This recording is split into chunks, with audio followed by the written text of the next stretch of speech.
얘들아 가서 놀아. 아이들은 뛰어놀고 아니 언니 나는 저 여자가 제일 꼴값이야. 엄마들은 뒷담화를 즐기는 평화로운 아파트 단지. 그런데 그때 놀이터에 날카로운 물체가 떨어집니다. 하마터면 큰 사고가 날 수 있는 상황. 저기 하늘에서 뭐가 뚝 떨어졌어요. 의심스러운 정황까지 포착되죠. 그런데 아 맞다, 내 머리띠. 한 아이가 현장에 다시 뛰어들어가고 유빈아 위험해. 여자는 필사적으로 아이를 막아서는데 기막힌 타이밍에 또다시 물체가 떨어집니다.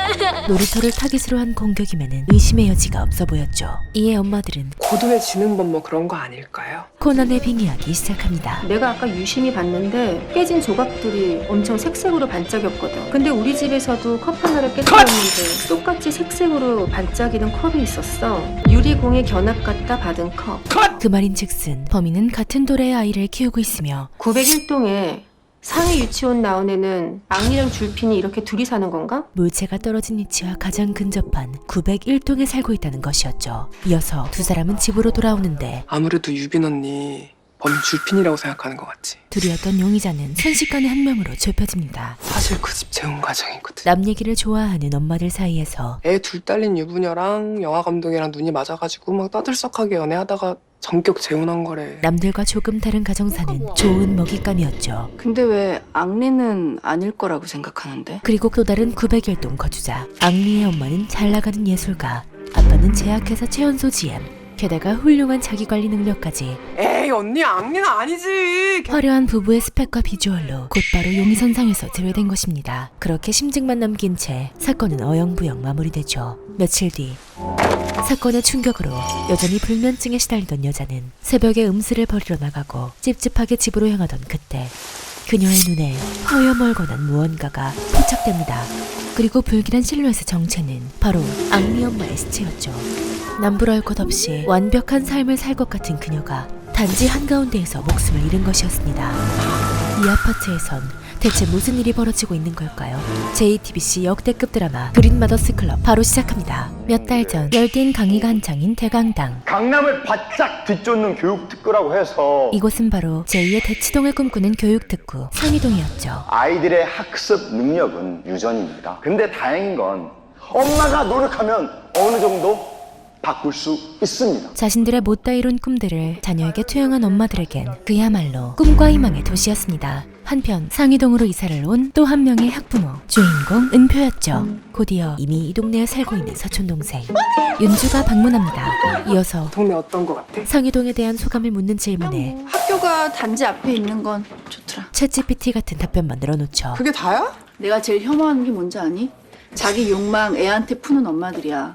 애는 애고 나는 나지. 이것과는 정반대의 가치관을 지닌 그녀가 이 동네로 이사를 온 데는 내가 뭐 너 좋으라고 싸게 해줬다든? 오지라포 시엄니의 등살 때문이었습니다. 지금까지 내가 너 교수한다니까 참았다마는 그것도 영 물 건너간 마당에 내 손주들까지 후뚜루마뚜루 키우면 나 그 꼴 못 본다. 교수직에서 물러난 은표를 육아에 전념시키기 위한 시엄니의 빅픽처였던 것이죠. 아니 그리고 저 책 싹 다 버리고 오라고 그렇게 얘기했는데도 집꼬라지 하고는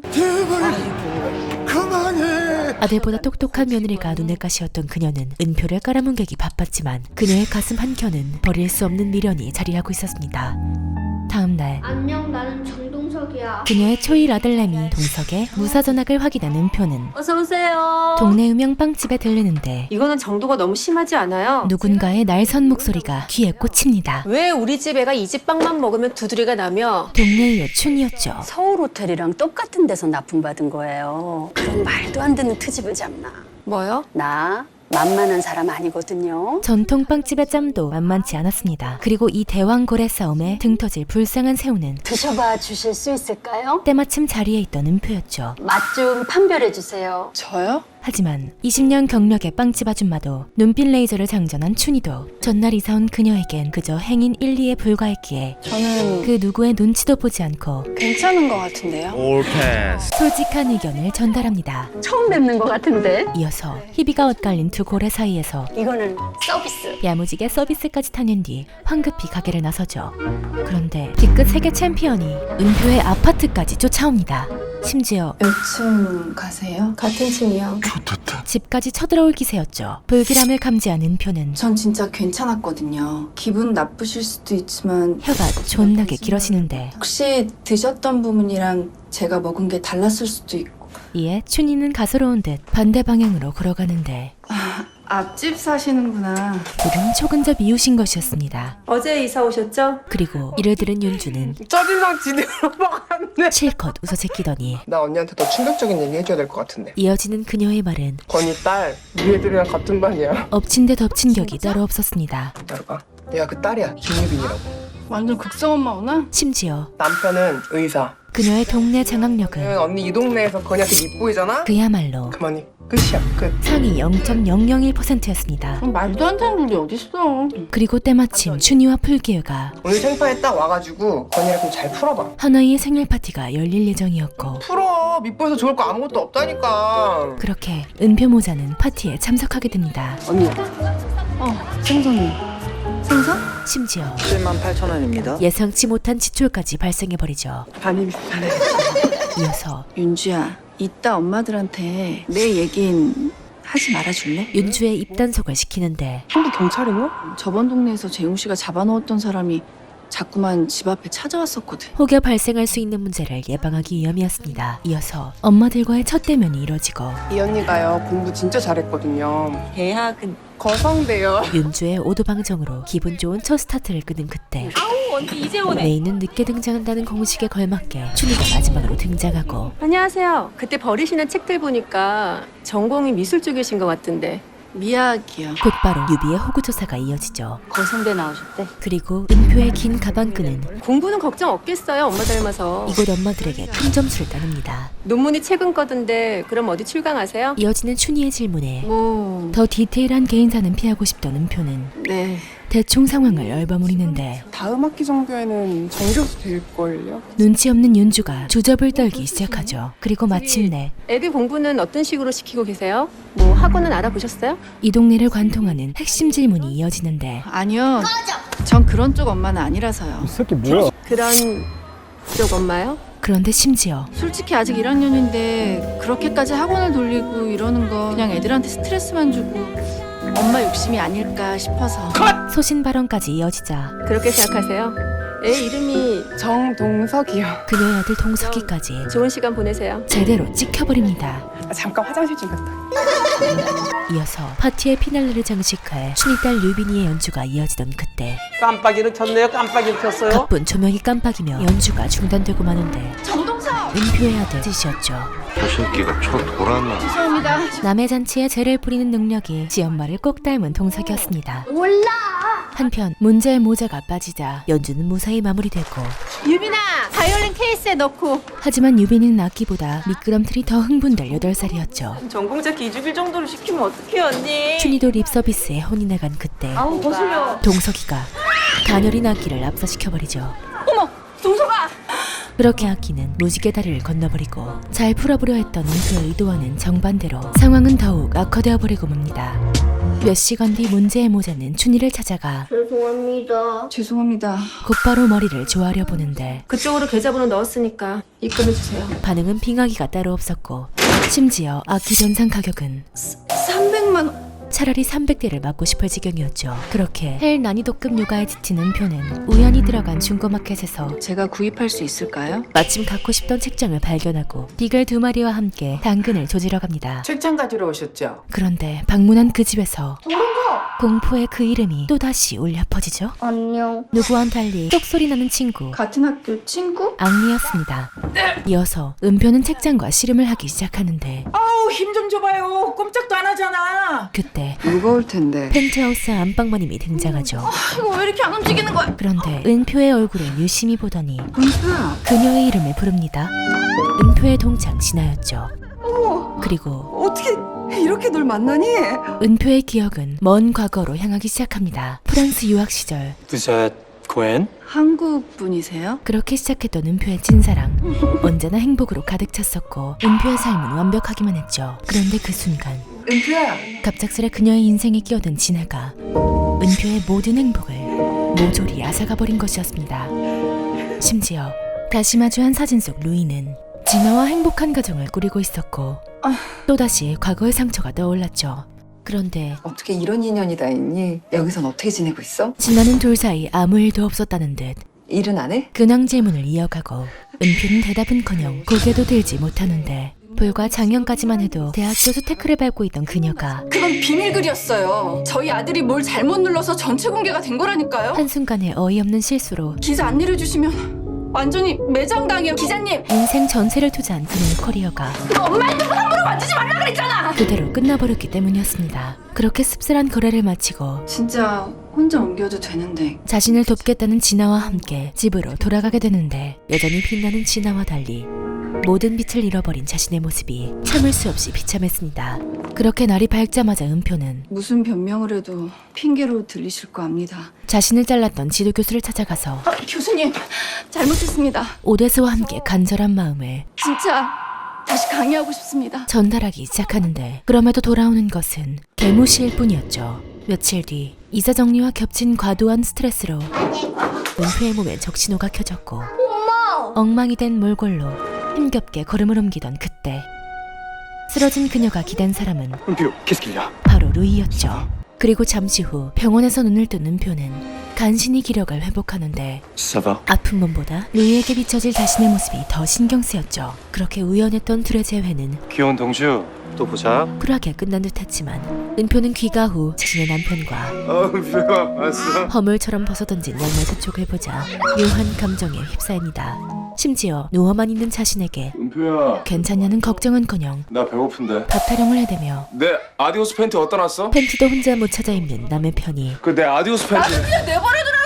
오늘따라 더 괘씸했죠. 한편 며칠 뒤 학부모 참관 수업이 열리는데 생파 이후 처음 마주한 엄마들의 시선은 오늘은 또 어떤 가르침을 주시려나? 차갑디 차가울 뿐이었습니다. 이어서 둘은 아이들의 그림을 감상 중인데 걔는 그림도 잘 그려. 옆 그림과 너무나도 비교되는 동석이의 일본 컷 그림이 아유 우리 동석이 대충 빨리 끝내놓고 나가 놀고 싶었나 보네. 은표를 낯뜨겁게 하던 그때 모두의 이목을 집중시키며 펜트하우스 부부가 등장합니다. 그런데 은표야, 많이 아팠다면서. 얼마나 몸 피곤하면. 천상계 여신으로 불리는 진아와 갓 이사온 은표와의 뜻밖의 친분은 엄마들의 관심을 끌기 시작했죠. 심지어 주변의 시선을 즐기는 듯 함부로 그녀를 쓰다듬기까지 합니다. 이어서 수업이 시작되고 묶음수에 대해서 배워볼 거예요. 정동석, 앞에 보고. 역시나 우리를 실망시키지 않는 동석군은 정동석, 오늘도 씬스틸러로 열일 중이었는데 동석이 한번 말해봐. 이거 다 합쳐서 몇 개예요? 초코송이의 대답은 495개요. 저 새끼가 쳐 돌았나? 그렇게 수치풀 참관 수업이 끝났는데 동석 어머님, 저 좀 잠깐. 공포의 면담 시간이 찾아옵니다. 전 학교에선 대수롭지 않았던 8살 동석이의 산만함이 가뜩이나 이 동네가 수업권 이런 거에 상당히 민감하거든요. 이곳 상위동에서는 결코 사소한 문제가 아니었고 동석이 집에서 공부는 좀 시키고 계시죠? 학교에서 아이의 선행학습을 권하는 기묘한 상황이 전개됩니다. 이에 은표는 근데 윤지야, 우리 동석이 다닐 만한 학원 있을까? 최소한의 선행학습이라도 지켜보기로 마음먹죠. 그런 적 엄마 좀 대보게? 그런데 그때 인트로의 대참사가 벌어지고 아 맞다, 내 머리띠. 유빈아. 위험천만한 그 순간 은표가 온몸으로 아이를 구해내죠. 곧이어 소식을 듣고 달려온 춘희는 어디 다친 데 없어? 괜찮아? 자신의 딸을 구해준 은표에게 그 아끼값 주지 마세요. 정식으로 고마움을 표시하죠. 저희 딸 목숨을 구해주셨는데 사례를 들여도 모자랄 판에 그녀는 의외로 쿨한 사람이었고 그래도 어떻게 그래요? 그렇게 큰 돈을. 이를 계기로 둘의 관계는 정 부담스러우시면 커피나 몇 번 사시면 되겠네요. 한층 가까워집니다. 그리고 며칠 뒤 은표는 담임과의 면담이 계속 신경 쓰였고 소위 명문대 가는 애들 전공 몇 할 것 같아? 상위 3%. 이곳 교육 문화에 관심을 갖기 시작하는데 영재원이 진짜 영재를 뽑는 데가 아니라 명문대 갈 애들을 선별하는 기관인 거고 우리 동네 애들 1차 목표는 죄다 거성대 영재원이야. 그 말인즉슨 무려 초1 때부터 대학 입시를 준비한다는 것이었죠. 나는 도무지 이해가 안 된다. 듣기만 해도 한숨이 나오던 그때 뜻밖의 손님이 찾아오는데 동석이랑 같이 우리 집에서 놀면 안 돼요? 엄마야 좋지. 그리고 이를 빌미로 은표를 자신의 집으로 초대한 가운데 춘희까지 마주하게 되고 다들 어디 가세요? 그렇게 언니 저희 지금 안인에 놀러 가는데 언니도 시간 괜찮으시면 같이. 원치 않은 손님이 둘씩이나 늘어버립니다. 이어서 펜트하우스에 입성한 엄마들은 이야기꽃을 피우기 시작하는데 그럼 두 분은 대학 동기의 프랑스 유학도 같이 다녀오신 거예요? 네. 현 남편이 은표에게서 뺏은 남자라는 사실을 쏙 빼놓고 은표가 저한테 김치도 갖다 주고 장아찌도 갖다 주고 거의 생명의 은인이에요. 몽롱한 스토리로 우정을 과시하죠. 그런 동석 엄마는 프랑스에서도 학위를 따시고 한국에서도 박사를 따시고 엄청난 재혼이시네. 그런데 은표가 생명의 은인이라더니 은표 프랑스 박사는 따기 전에 그만뒀어요. 그냥 넘어가도 될 얘기를 굳이 들쑤시며 그러고 보니 나도 못 들었네. 그때 왜 그만뒀어? 자신과 로이의 관계 때문에 프랑스를 떠났던 은표에게 거의 따는 당상이었는데. 집요하게 대답을 요구합니다. 이에 은표의 불쾌함을 눈치챈 춘희는 악년마. 동석 엄마가 말하기 싫은 거면 어쩌려고 그런 걸 물어봐요. 센스껏 상황을 정리해주죠. 화장실 좀. 그렇게 자리를 피한 은표는 여전히 작가로 활동 중인 진아의 작업실을 둘러보게 되고 문득 학창시절이 떠오릅니다. 사실 우리 아빠 서양화가거든. 거성대 교수야. 부유한 예술가 집안에서 태어나 숨쉬듯 아름다움을 접해온 진아. 반면 야, 이은표! 아버지의 페인트 가게를 도우며 회색, 팍팍 부어, 팍. 남몰래 미술의 꿈을 키웠던 은표. 됐어. 지워지지 않는 소매의 얼룩처럼 그녀의 기억 깊숙한 곳엔 진아에게 느꼈던 열등감이 곳곳에 새겨져 있었죠. 그때 이 방의 주인이 찾아오더니 유빈만 조심하는 게 좋을 것 같아. 춘희를 험담하기 시작합니다. 왜? 사실 저 여자 약간 무서운 데가 있거든. 허나 은표에게 최고 경계 대상은 저 여자랑 친해? 순수해 보이는 표정으로 아니. 그럼 겪어보지도 않고 무슨 근거로 그런 충고를 해? 교묘하게 자신을 괴롭히는 진아였죠. 그런데 그때 이제 집에 가. 재미 하나도. 막내 아들의 등장으로 둘의 대화는 일단락됩니다. 그렇게 아이들의 방으로 향하는데 자막도 없는 영어 만화를 모든 아이들이, 저기 어떻게 빠져? 아니 동석이를 제외한 아이들이 즐기고 있었죠. 나만 잘못된 것 같은 이질감, 아이를 향한 미안함이 은표를 비참하게 만들었습니다.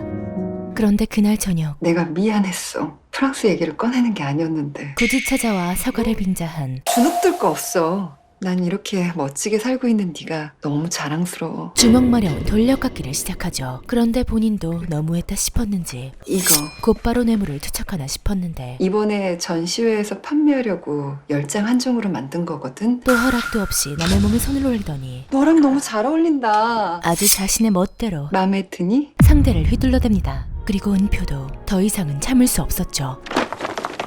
넌 아주 어릴 때부터 그렇게 해맑은 얼굴로 사람 속 뒤집어 놓는 이상한 재주가 있었어. 은표는 그녀의 검은 속내를 내가 네 진짜 얼굴을 모를 것 같아? 누구보다 잘 알고 있었죠. 겉으로는 생각해주는 척. 그런데 자신의 깊은 내면이 탄로나버리자 남의 아픈 것만 후벼 파는 이 진아는 돌발 행동을 벌이는데 내가 은표는 눈에는 눈, 이제 공평해졌지? 싸대기에는 싸대기를 제대로 보여줍니다. 존나 카리스마 있어.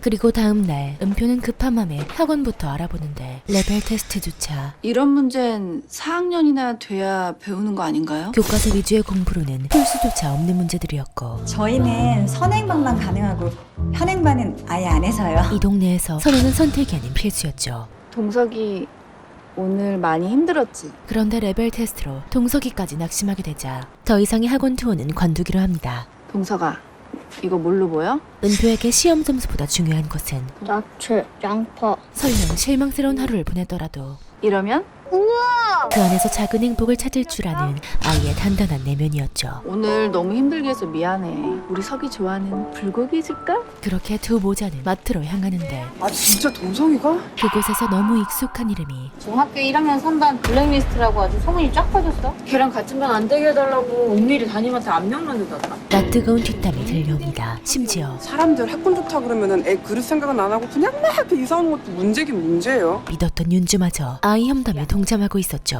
지난번에 저질대서 추는 거 봤지? 비디오에 너무 노출이 돼 있더라. 꿀이 떨어져. 헌데 더 최악인 것은 몰상식한 어른들의 말을 아이가 전부 들은 것이었습니다. 이어서 도저히 참고 넘어갈 수 없는 이 사태에 잠깐만 장난감 좀 구경하고 있을래?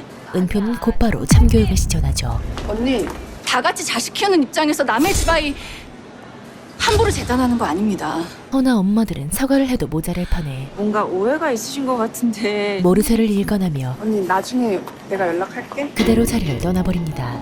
그날 밤 아까의 일을 떨칠 수 없던 은표는 왜?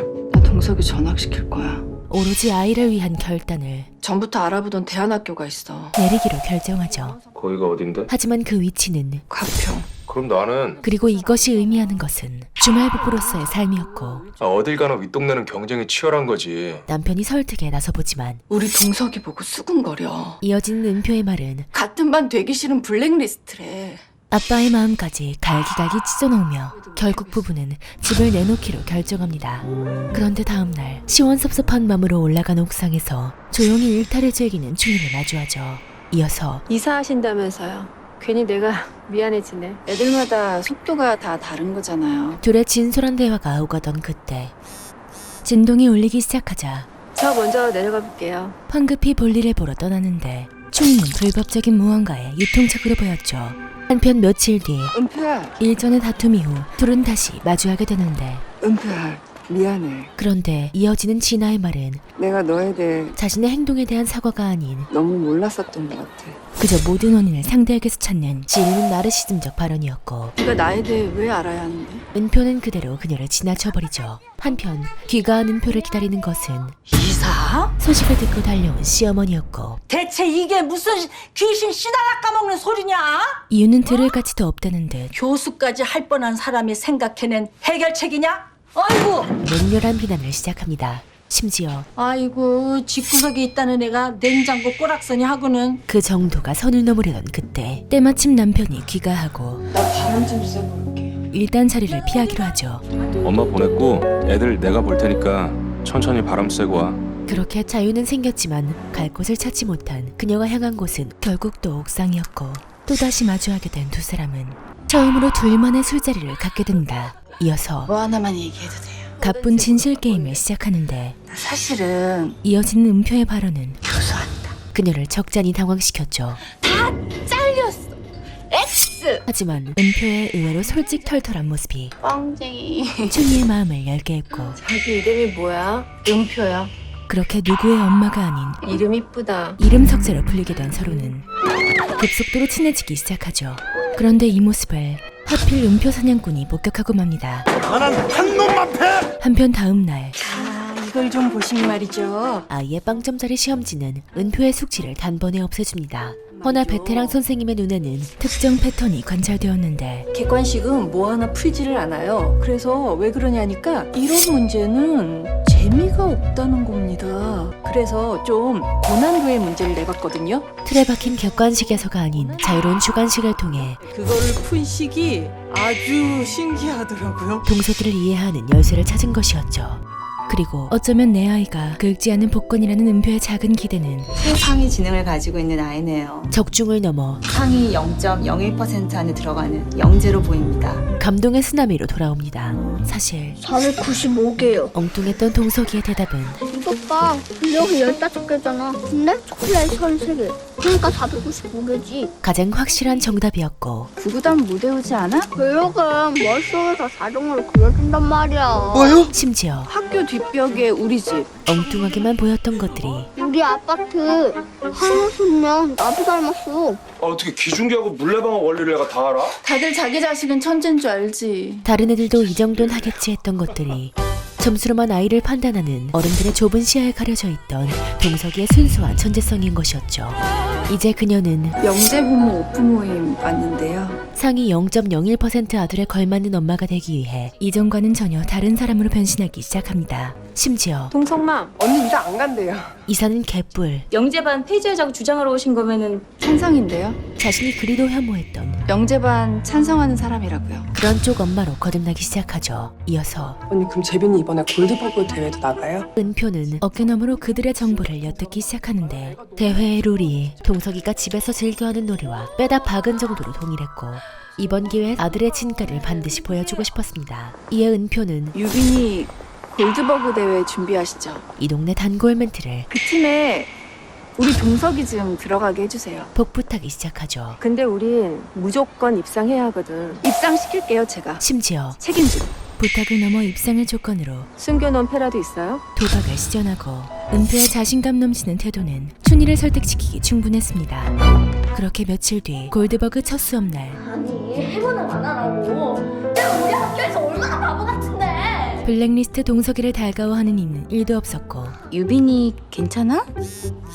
이럴 때일수록 냉정하게 생각해야 하는 거 아닐까? 아예 대놓고 은표를 왕따시키던 그때 야, 정동석! 때마침 불길한 그 이름이 울려 퍼지는데 너 완전 대단하다. 이번에는 달랐죠. 이렇게 멋진 설계도 생각해냈어? 동석이가 골드버거 해본 적 있었나요, 어머니? 아니요. 없어요. 드디어 동석이의 진가가 드러나는 이거 지금 이해도가 중학생 이상 수준이거든요? 기념비적 날이었죠.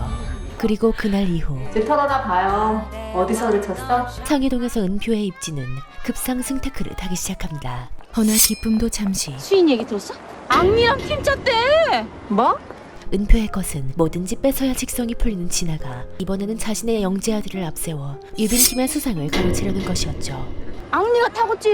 허나 아들까지 걸린 상황에서 길고 짧은 건 대봐야 아는 거 아니에요? 은표는 그 어느 때보다 비장했습니다. 한편 윤주와 그녀의 딸 수인이도 잘 찾아오셨네요. 앙리팀과 골드버그 준비에 들어가는데 이와 동시에 은표는 좋겠다. 윤주 씨가 사촌 동생이라서. 진아표 가스라이팅 열차도 가까운 사람이 이렇게 밝은 건 참 행복한 일이잖아요. 파이팅 넘치게 출발하죠. 저 이런 칭찬 처음 받아봐요. 그리고 그 목적은 근데 은표 남편은 뭐 하는 사람이에요? 혹시나 역시나 은표였고 언니가 남편 얘기하는 거 싫어하는데 하지만 밥산입의 소유자 윤주는 9년 전에 이모부 페인트 가게에 불이 났거든요.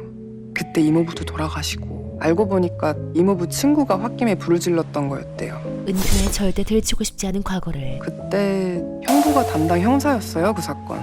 전부 털어놔버립니다. 그런데 이 가슴 아픈 스토리를 들은 진아의 첫 마디는 사랑하는 부모를 잃는 기분은 어떤 걸까? 그것도 부러워.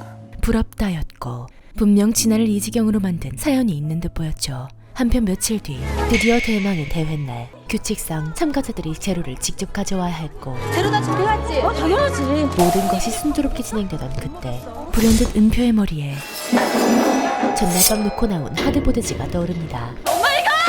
심지어 이거 어디 가서 구할 거야? 지금 어디 가서 구할 거야? 우리가 얼마나 열심히 준비했는데. 시작도 전에 분위기는 개박살나고 혹시 여기 하드보드지 구할 수 있는 데가 없겠죠?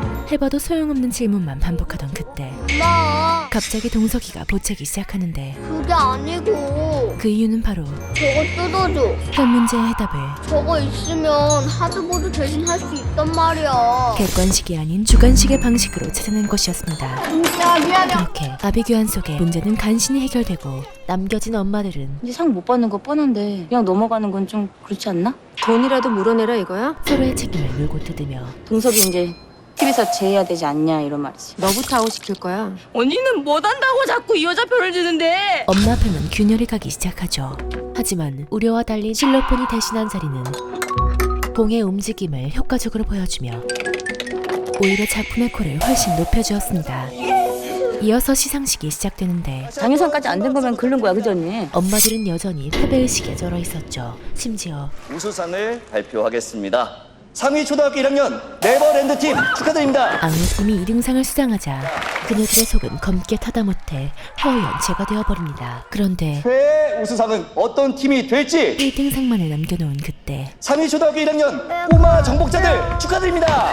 예상치 못한 초초대박 결과에 엄마들의 관계는 곧바로 회복되고 간만에 뒷보리를 즐기기로 하죠. 근데 다들 남편분들은 어떻게 만났어요? 그런데 하필 첫 질문부터 은표가 가장 피하고 싶은 주제가 나오는데 언니는 어떻게 만났어요? 반면 진아는 저야 은표가 소개시켜줬죠. 당사자를 앞에 두고 남자 사귈 마음 없었는데 은표가 한사코 만나보라고 했어요. 너무나도 태연하게 내가? 좋은 남자라면서 만나보라고. 멋대로 왜곡된 기억을 털어놓죠. 심지어 이에 그치지 않고 동석 아빠 어떻게 만났어? 굳이 그녀의 불편한 과거를 나야 그냥 잔인하게 끄집어내는데 소개팅. 진짜 사탄 돌고 갈 최악의 악이었습니다. 이어서 이들은 2차로 향하는데 가게 완삭해야지. 자신만 쏙 빠진 둘의 즐거움을 보며 술을 처먹던 그녀는 역대급 민폐녀로 등극하고 말죠. 언니 택시. 그렇게 짬소리는 은표의 몫이 되어버리고 길에 버려도 시원치 않을 이 악마를 진아 여기. 침대에까지 친히 바래다줍니다. 그런데 내가 너 진짜 많이 좋아하는 거 알지? 지리는 반어법 저주까지 퍼붓더니 기어코 최악의 공격까지 선사합니다. 이어서 지독한 냄새를 참아가며 옷을 빨고 있는데 루이가 먼저 호의를 베풀죠. 그런데 은표가 나오자 물기를 잔뜩 머금은 옷처럼 둘 사이엔 촉촉한 시선이 오가기 시작합니다. 심지어 루이는 그녀와의 거리를 서서히 좁혀나가죠. 그리고 취한 척 모든 게 연기였던 악마는 이 모습을 똑똑히 목격합니다. 허나 그가 은표를 붙잡은 이유는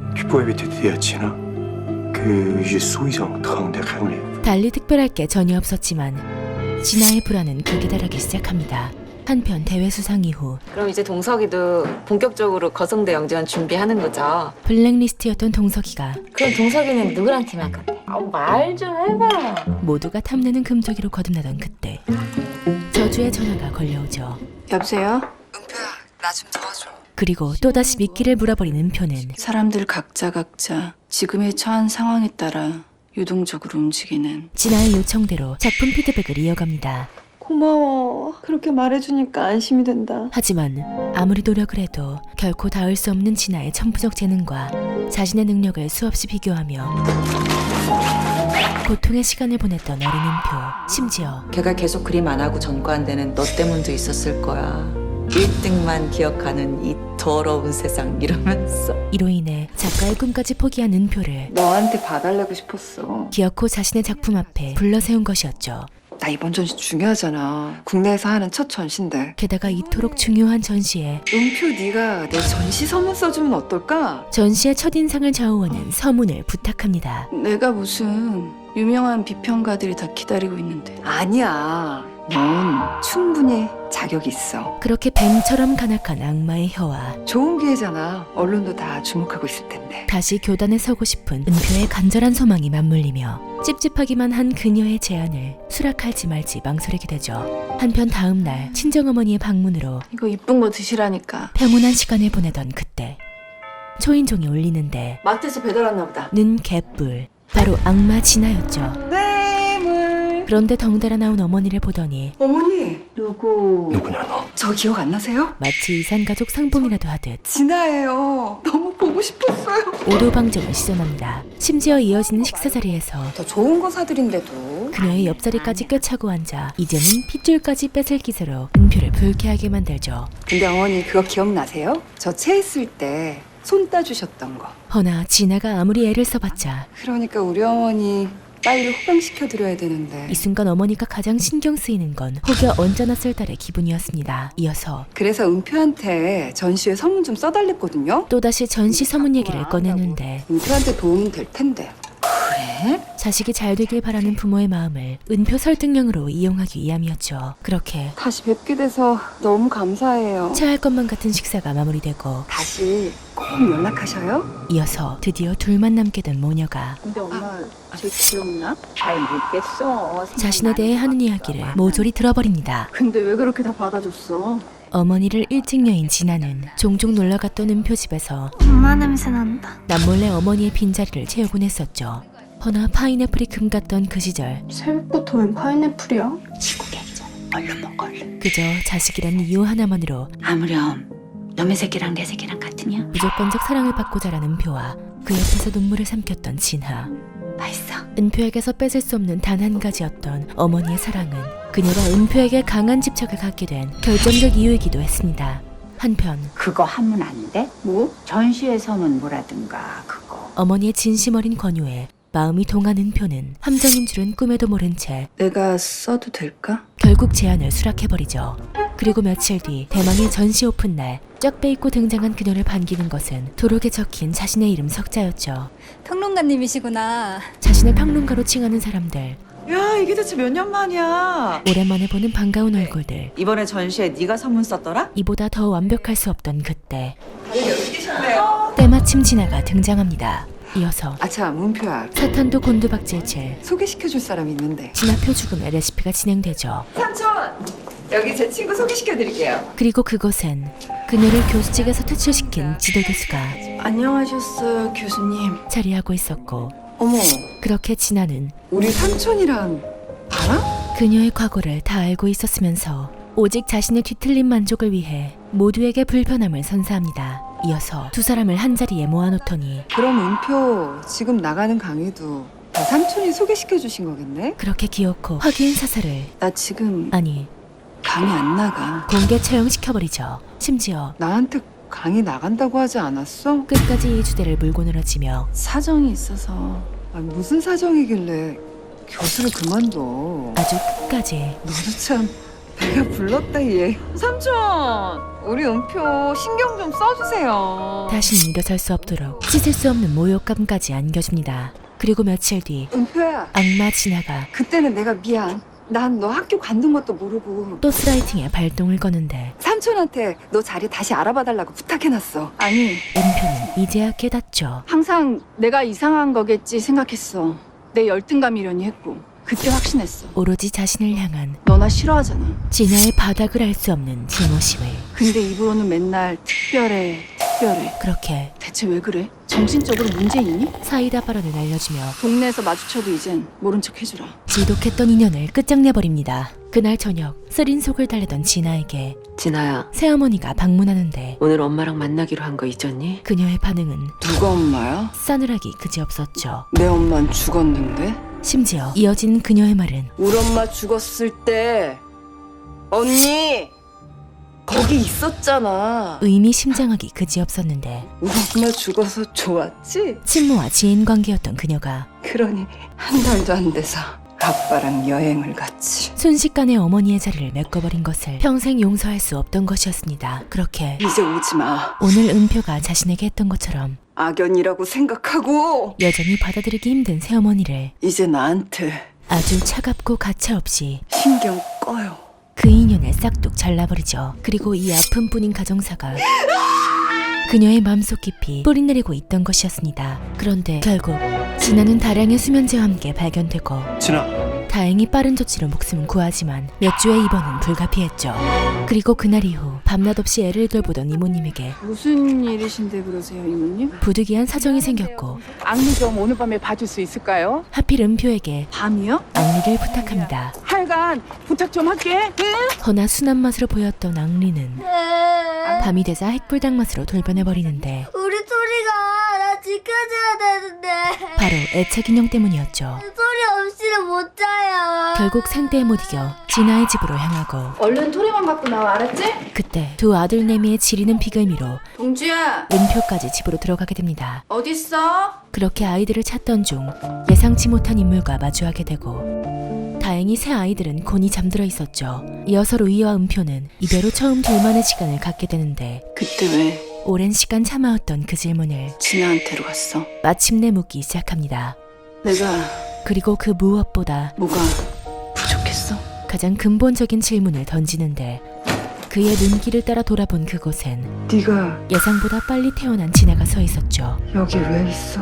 이모님이 갑자기 허나 무슨 해명으로도 한 발짝이라도 움직이면 뛰어내려버릴 거야. 그녀에겐 통할 리 없었고 떳떳하지 못할 게 없는 은표는 그녀의 소름 돋는 말도 무시한 채 곧장 집으로 향합니다.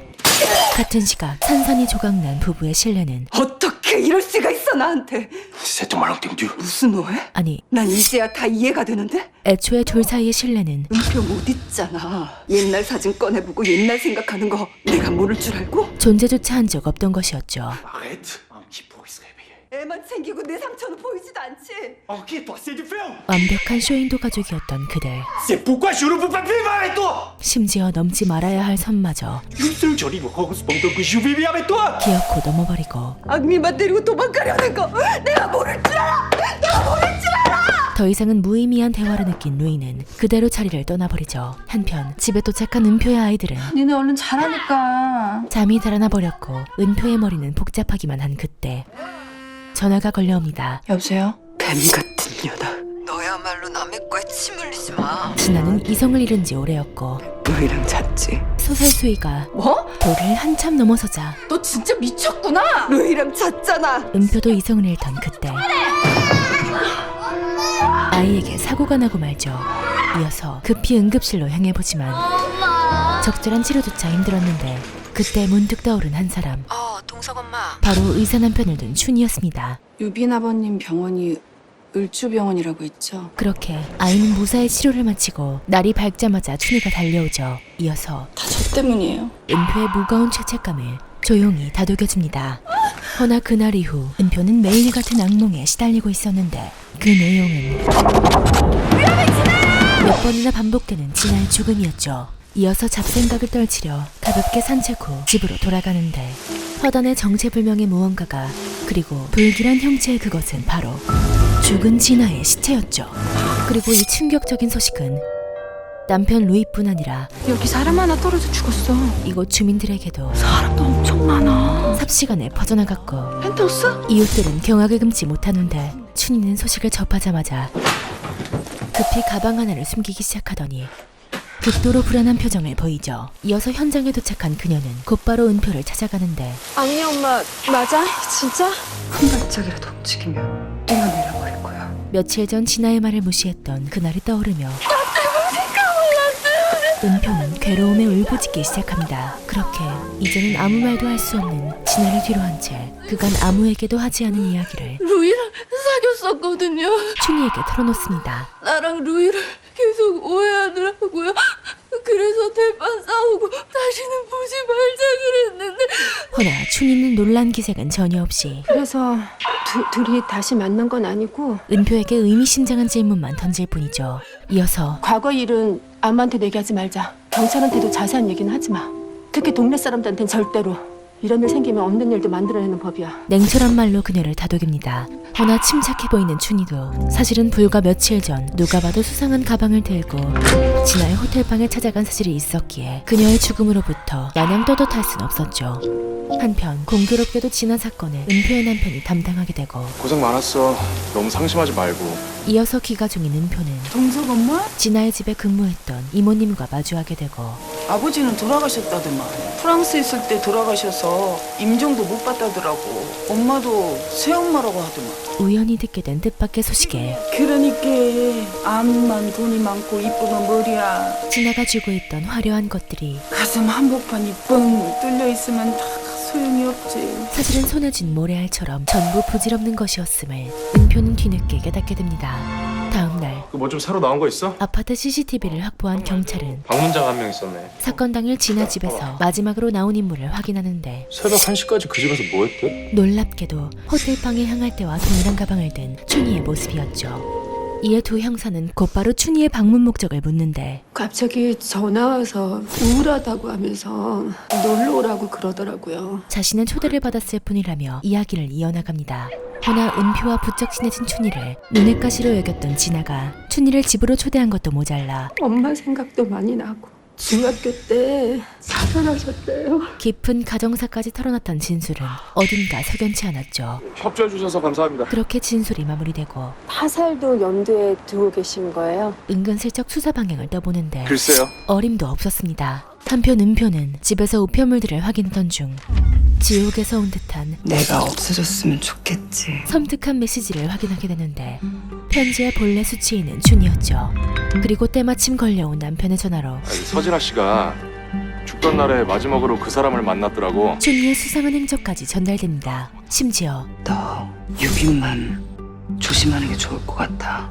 이간질로만 여겼던 진아의 말이 약간 무서운 데가 있거든. 다시금 떠올라 그녀를 혼란케 했고 곧장 춘희를 대면하기로 하죠. 광고물인 줄 알고 열어봤어요. 그리고 당황한 기색의 그녀에게 이거 어디서 났냐니까 언니 진아랑 무슨 일 있었죠? 돌직구로 질문을 날립니다. 이거 진아가 보낸 거죠? 지금 무슨 소리를 하는 거야? 진아 죽기 전에 언니가 마지막으로 만났었다며. 언니야말로 거길 왜 갔는데? 왜 나한테 말 안 했어요? 어떻게 알았어? 은표는 그녀의 모든 정황이 의심스럽기도 했지만 너 내 뒷조사까지 하고 다니니? 사실 맘속 한켠엔 차라리 춘희가 범인이길 그래서 자신을 옥죄는 죄책감이 사라지기만을 바라고 있었죠. 이렇게 사람 몰아세우는 건 진짜 너무 더티하다. 그리고 벼랑 끝으로 몰린 춘희는 너 때문에 죽고 싶다고 하더라. 곧바로 반격과 함께 네가 남편이랑 붙어먹은 것 같은데 어쩌면 좋냐면서 울더라. 거짓말하지 마요. 그렇게 부정하면 네 마음의 짐이 좀 덜어지니? 은표의 본심을 날카롭게 꼬집습니다. 그럼 이 편지 생각을 좀 해봐. 심지어 저주의 편지조차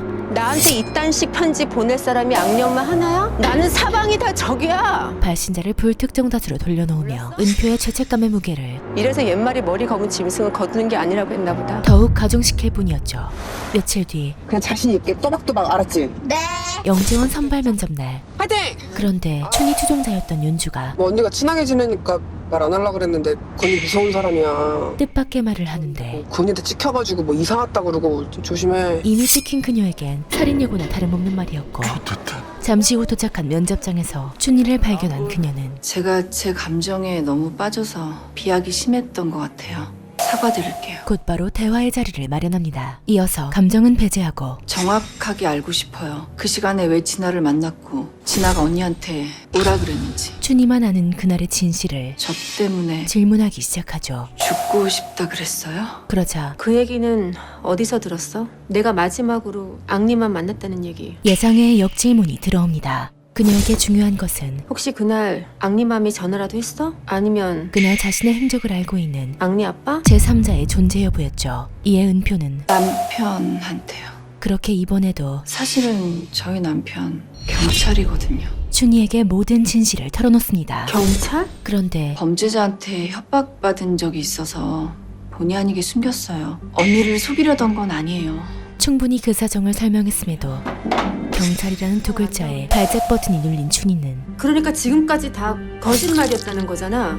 앞으로 나한테 연락하지 마. 대화 자체를 차단시켜버리죠. 언니. 그리고 이러한 오버액션은 그녀가 진아의 죽음과 연관되어 있다는 심증에 힘을 실어줍니다. 같은 시각 영재 면접은 한창 진행 중인데 김유빈 학생? 네. 한 반에 28명인 교실이 있어요. 유빈이가 마음대로 자리를 배치한다면 어떻게 하고 싶어요? 이에 유빈이는 4분단으로 7명씩 자리를 배치하고 싶어요. 문제집을 풀듯 너무나 뻔한 답을 제시하죠.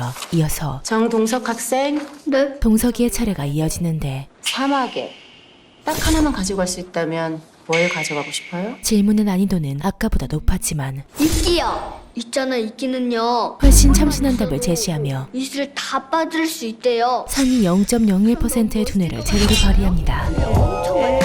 올패스네요. 한편 진아의 죽음에 타살을 주장하는 인물 부검해주세요. 새어머니가 등장하죠. 전시회도 성공적이었고 베니스 비엔날레에 출품해보고 싶다고도 했어요. 그런데 그녀가 지목한 용의자는 남편이란 작자도 이상해요. 너무 태연해요. 바로 자신의 사위 루이였고 제약회사 사장이잖아요. 몰래 약을 탔을 수도 있고 이상한 약물을 계속 먹였을 수도 있어요. 루이의 직업을 근거로 독사를 주장합니다. 한편 며칠 뒤 은표는 루이를 찾아가고 그의 반응은 매우 공격적이었지만 은표에게 중요한 것은 그날의 진실이었죠. 혹시 진아가 하지만 진실에 다가가려 할수록 사건과 관련된 모든 자들은 그녀를 향해 분노할 뿐입니다. 사실 루이 또한 진실을 마주하기 두려운 것이었죠. 미안해. 그렇게 오늘도 진실에 다가가지 못한 채 은표는 쓰디쓴 눈물을 삼킵니다. 이어서 그녀는 집으로 돌아가는데 언니! 윤주가 다급히 불러세우더니 울었네. 언니 울었지? 저 새끼가 쳐 돌았나? 티발롬을 넘어 소시오패스에 빙의합니다. 왜? 그리고 그 이유는 우리 애들 합격했잖아. 아, 영재원! 고성대 영재원! 영재원 합격 소식 때문이었죠. 허나 모두에게 같은 소식이 전달된 것은 아니었죠. 왜 나만 떨어지냐고. 운동장도 먹고 기소인도 못하는데.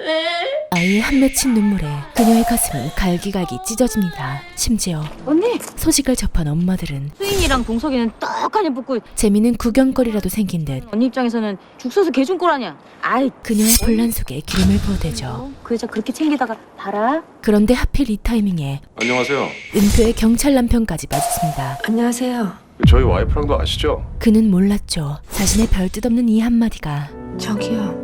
대재앙이 되어 돌아올 줄은. 죽은 서진우 씨 말인데요. 말씀드리지 않은 부분이 있는데 그리고 이어지는 춘희의 말은 앙리 엄마가요. 남편이 바람이 나서 죽고 싶다고 그랬었거든요. 그 상대가 자기 대학 동창이라던가 다름 아닌 은표를 최근에 다시 동네에서 만났다고 그랬었는데 피해자를 죽음으로 내몬 상간녀로 묘사하기 시작합니다. 그리고 때마침 두 사람 앞에 나타난 은표. 과연 사건의 진범은 대체 누구일까요? 드라마 드라마 그린마더스 클럽. 제2의 대치동을 꿈꾸는 높은 교육열을 자랑하는 상위동에 사교육엔 전혀 관심도 없던 은편의 가족이 이사를 오게 되면서 벌어진 이야기를 그린 드라마인데요. 초반에는 사교육에 열을 올리는 모습이 주로 등장하며 드라마 스카이캐슬을 연상시키기도 했지만 중반부로 갈수록 엄마들이 주인공이 되어 겉으로는 평범해 보이지만 불만족스러운 현실과 좌절된 욕구로 인해 조금씩 비뚤어져 버린 인물들의 심리가 묘사되며 굉장히 신선하게 다가왔습니다. 특히 5화에서 펜트하우스 여신으로 불리우는 서진아의 의문스러운 죽음으로 이야기는 새로운 국면을 맞이하게 되는데요. 후반부로 갈수록 모든 것이 완벽하게만 보였던 그녀의 죽음 뒤에 감춰둔 진실과 무한 경쟁을 강요받으며 자란 아이들의 병든 현실이 적나라하게 드러나며 이야기는 더더욱 흥미로워질 것 같습니다. 오늘 소개해드린 내용은 1화부터 6화까지의 내용이며 고정 댓글에 적힌 링크를 통해 JTBC VOD 몰아보기 프로모션을 이용하여 그린마더스 클럽을 정주행해보시길 적극 추천드립니다. 감사합니다. 핵심쟁이 슌무비였습니다. 들을래? 구독과 알림 설정은 이거 누구 노래야? 쇼무